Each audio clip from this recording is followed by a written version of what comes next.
ഇതുപോലെ നിരുത്തരവാദിത്വം പ്രകടിപ്പിക്കുന്ന ഒരു സർക്കാർ ഉണ്ടാവില്ല. ഇവിടെ ഇത്രയും വിദ്യാർത്ഥികൾ സമരം ചെയ്യുന്നു. സോനം വാങ്ചുക്കിനെ പോലുള്ള ആൾക്കാർ നിരാഹാരത്തിലിരിക്കുന്നു. അപ്പുറത്ത് വിദ്യാർത്ഥി നേതാക്കൾ ഫാസ്റ്റ് ചെയ്യുന്നു.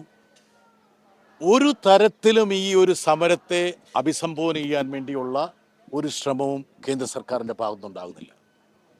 യഥാർത്ഥത്തിൽ വേറെ ഏതെങ്കിലും ഒരു സർക്കാർ ആയിരുന്നെങ്കിൽ ഒരു പ്രതിനിധി സംഘത്തെ അയച്ച് ഇവരുടെ ആവശ്യങ്ങൾ എന്താണെന്ന് പരിശോധിച്ച് അതിൽ ചെയ്യാൻ കഴിയുന്ന കാര്യങ്ങൾ ചെയ്യുമായിരുന്നു. പക്ഷേ എനിക്ക് സന്തോഷമുണ്ട്. എന്താ കാരണം?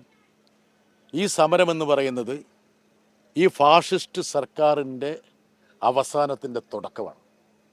ഒരു സംശയവും വേണ്ടതില്ല. ഇവിടെ ഞാൻ കണ്ട ഈ ആരവം, ഈ ചെറുപ്പക്കാരുടെ ആരവം എന്ന് പറയുന്നത് ഈ വലിയ രാജ്യത്തിൻ്റെ മുക്കിലും മൂലയിലുമുള്ള ചെറുപ്പക്കാരുടെ മനസ്സിലുള്ള രോഷത്തിൻ്റെ പ്രതിഫലനമാണ്. അവരുടെ നെഞ്ചിലൊരു അഗ്നിനാളമുണ്ട്. ആ അഗ്നിനാളത്തിൻ്റെ പ്രതിഫലനമാണ് ഇവിടെ നമ്മൾ കാണാൻ പറ്റുന്നത്. മാത്രമല്ല 20-ാം തീയതി പാർലമെൻറ്റ് സമ്മേളനം തുടങ്ങുകയാണ്. പാർലമെൻറ്റ് സമ്മേളനത്തിൽ ഈ ഒരു സമരത്തിന് നിദാനമായിട്ടുള്ള വിഷയങ്ങൾ വലിയ രൂപത്തിൽ ഉയർന്നു വരും. പക്ഷേ ഇവിടെ ഞങ്ങൾ സംസാരിച്ചതുപോലെ ഇവിടെ സാധാരണക്കാരുടെ കാര്യം മാത്രമല്ല അവതാളത്തിൽ, വിദ്യാർത്ഥികളുടെ യുവാക്കളുടെയും കാര്യം മാത്രമല്ല, ഇവിടെ ദൈവങ്ങളുടെ കാര്യം അവതാളത്തിലാണ്. റാമിനെ തന്നെ കൊള്ളയടിക്കുന്ന ഒരു ഭരണ സംവിധാനമാണ് ഇവിടെ ഉള്ളത്.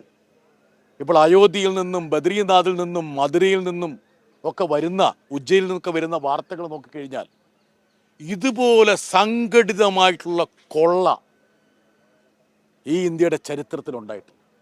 അതുകൊണ്ട് ഇവിടെ നടക്കുന്ന സമരത്തെ രാഷ്ട്രീയത്തിൻ്റെയും പ്രത്യയശാസ്ത്രത്തിൻ്റെയും ഒക്കെ അതിർവരമ്പുകൾക്ക് അതീതമായിട്ട് ഞങ്ങൾ പിന്തുണയ്ക്കുന്നത്, ഈ പ്രക്ഷോഭത്തോട് ഐക്യദാർഢ്യം പ്രകടിപ്പിക്കുന്നത് ഇത് രാജ്യത്തിൻ്റെ കാലഘട്ടം, ഈ രാജ്യത്തിൻ്റെ ഇപ്പോഴത്തെ കാലഘട്ടം ആവശ്യപ്പെടുന്ന ഒരു പിന്തുണയായതുകൊണ്ടാണ്.